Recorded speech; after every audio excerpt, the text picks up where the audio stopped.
Welcome back, YouTube. I can't thank you enough for the support on the first video. With that, I'd like to talk to you about my second video, my first stock. I've been involved in this stock for the last 12 to 14 months. I've been following it. I believe they're here. They're ready to bust loose. And with the House of Representatives re-voting on the Safe Banking Act this week, then it will go off to Congress. And there's a lot of support in Congress compared to the last Congress. So I do believe that time is near that the federal banking and state banking will get everything working in the proper order. Now, this technology that I'm going to introduce you to is a product that they've been working on for about 7 years now. And what makes this product unique is, they do have a patent or patents. They've been working on, they're on their third version. They're in beta testing in California.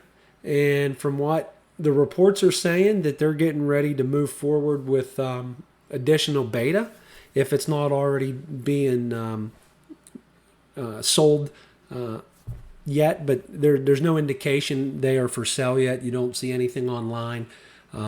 They don't do a lot of news releases. I mean, they've put a lot of money into this handheld device. So with that, let's go over a couple details of why I believe in the next year, this OTC stock, ticker symbol BLOZF, is going to be worth a lot more than $1.19 that you can get in now. I'm personally in at 76 cents a share. I will be adding to my position probably in the next few weeks after I take some profits from some additional stocks like AMC and GameStop. So you do have a little bit of time. I wouldn't wait a lot. I think as I believe other YouTube subscribers and content channel creators will get onto this stock here pretty quick. And the reason I say that is I referenced a patent in my D&D I released on Twitter, and that patent is pretty cool as far as I'm concerned. As you can see, it's patent number 10,888,249B2. It was patented on January 12th, 2021. And as you can see, their patent is a cannabis drug detection device. And what this pretty much is the same thing as an alcohol breathalyzer in the field. And it has taken Cannabis a while to get a handheld device down to the point where it's portable. And so the patent in front of you pretty much shows you their sketch and the details of what each part is. And it allows you to inhale and exhale, remove contaminant material to your regular breath, to collect a sample, access sample, measure volume, flow, and pressure. And as you go through this patent, you can read everything about it, understand what they're going for, and it's pretty much define the THC. The THC is a molecule. So a molecule can be digested pretty much. And Cannabis technology has been working on this for quite some time. And at the end of the day, they're going to be the first THC breathalyzer to hit the market. And what makes this even more in depth is if we go back to their website here and we go to their stock information, you will see they're in 3 exchanges. They're in the Canadian, the United States, and Frankfurt. So they're in 3 different markets as far as the where they're going after, I don't know if you want to call it the world domination, but they're definitely just not in Canada, North America, United States, but they are over there in the Frankfurt Exchange. So if we click on the US OTC, that's our stock here in the United States, you can see we go to the last year. It's been a nice run. Again, like I said, I got in way back here at the 76 cents time, and it peaked out here when the cannabis stocks were all rocking and rolling. Everyone's riding the wave, but they didn't drop as much as the cannabis actual stocks did. And you can see, they only dropped about 50 cents a share.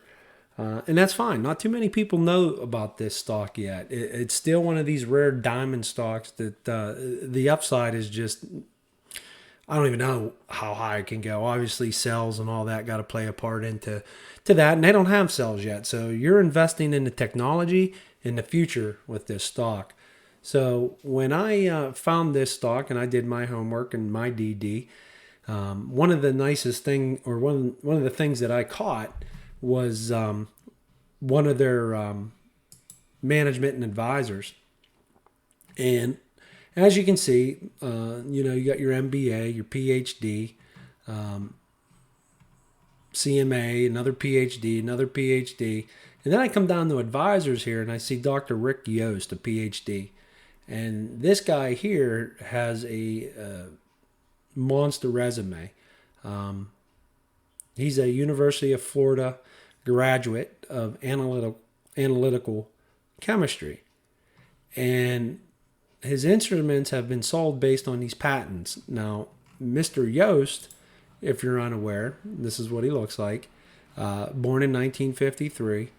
But what caught my attention of why I thought that they were moving in a direction of how they want to dominate, this gentleman was the invention of the triple quadruple mass spectrometer. And if you go over to what the triple quadruple mass spectrometer, it is a series of tandem mass spectrometer consisting of two quadruple mass analyzers in series with non-mass resolving or radio frequency only quadruple between them to act as a cell for the collision-induced dissociation. So I can tell you right now there's more words in this video or in this page that I just will not be able to pronounce. So let's just get down to what really happened here. So the arrangement of the three quadruples was first developed by J.D. Morrison at La Trobe University in Australia for the purpose of studying the photodissociation of gas phase ions. After coming into contact with Professor Christine G. Encke and his then graduate student Richard Yost, Morrison's linear arrangement of the three quadruples probed the construction of the first triple quadruple mass spectrometer. In the years following, the first commercial triple quadruple mass spectrometer was developed at Michigan State University by Encke and Yost in the late 1970s. It was later found that the triple quadruple mass spectrometer could be utilized to study organic ions in molecules, thus expanding its capabilities as a tandem MS-MS technique.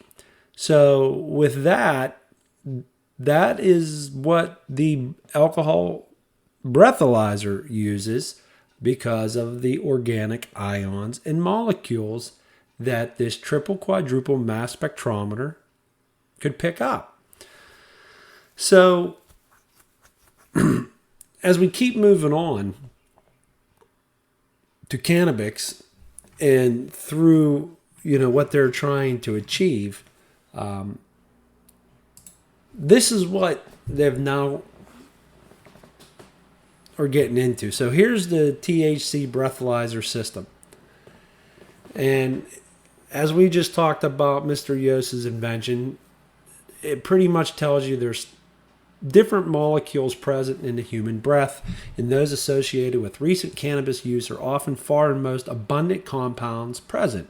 especially when other compounds such as nicotine are also consumed. Please see why breath correlates better with the peak THC impairment window. So if you go over here, this figure above shows a single type of ion molecule such as THC can selectively pass through the device.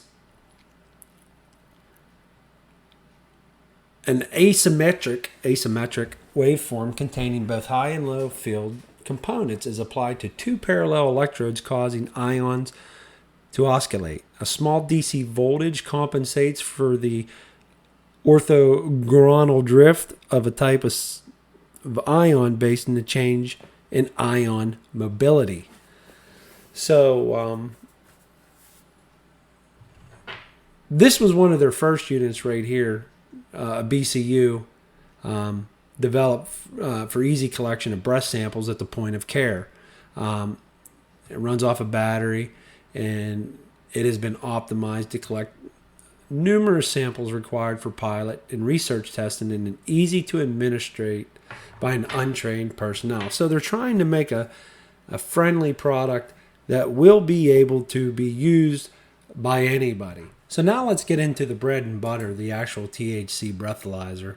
And this is version 3 that they currently released here recently. And this little handheld device is what has taken them some time to make, due to the fact that they had to make it portable.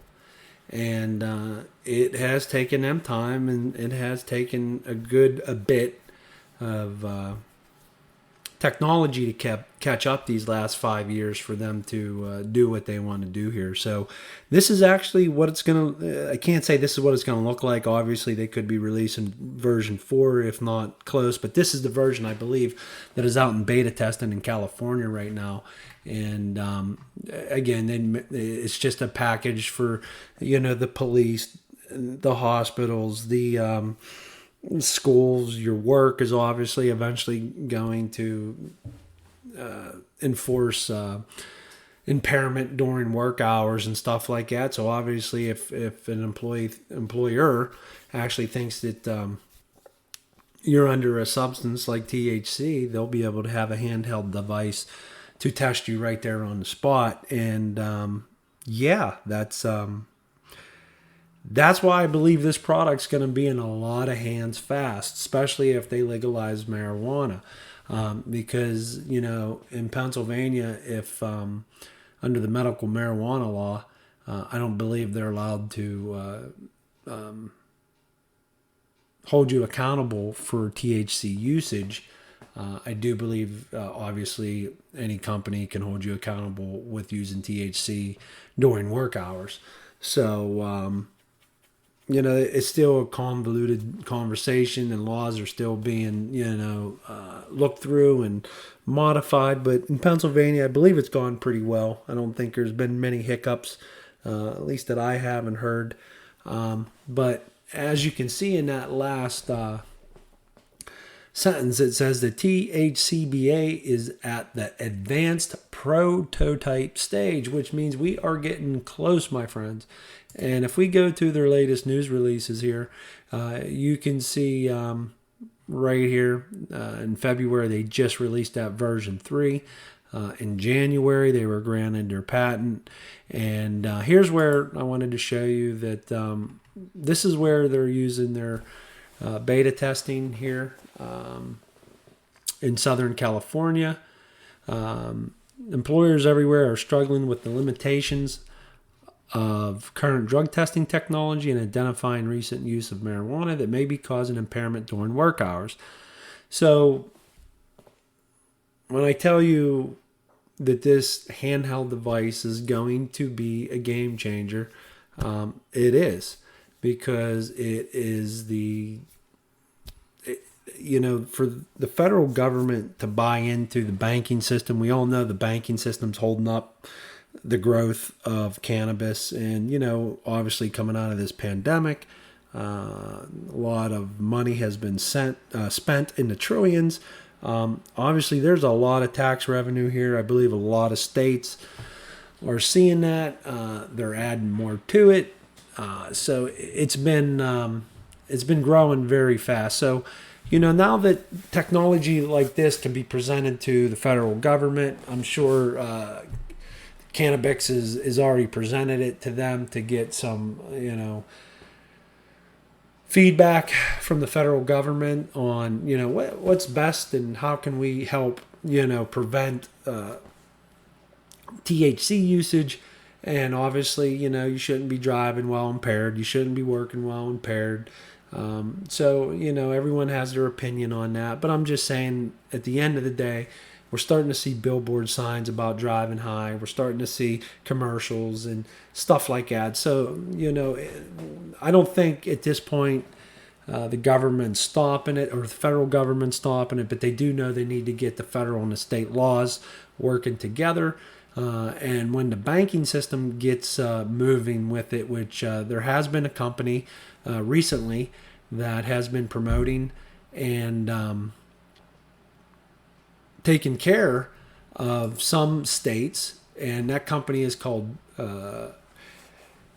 PayQuick, and they've been around for a little bit, but their mission is to bring secure and reliable financial service, including security management and payment processing to cash incentive businesses, making it safer and easier to do business. PayQuick serves state licensed cultivators, manufacturers, and distributors and retailers. So without saying cannabis, that's cannabis. So, they are working as hard as they can with every state. And again, this is another company that has probably been pushing the federal government. Hey, we're trying to do everything right. We're trying to make the numbers right. We're trying to make sure you get your taxes, so on, so on, and so on. So here's where they're actually active already. They're in Florida, Illinois, Michigan. They're in Colorado, Arizona, California, Oregon, and Washington. They're currently getting ready to go into Oklahoma, Nevada, New Jersey, and Massachusetts. And then the final states that they are probably working with legislation on getting some of, like I said, each state is different. So I'm sure they got to make a algorithm for every state to be able to do what each state would like done with the taxes and the money and the bank transfers and all that. So, and you got another 6 states with New Mexico, Arkansas, Ohio, Pennsylvania, New York, and Maine.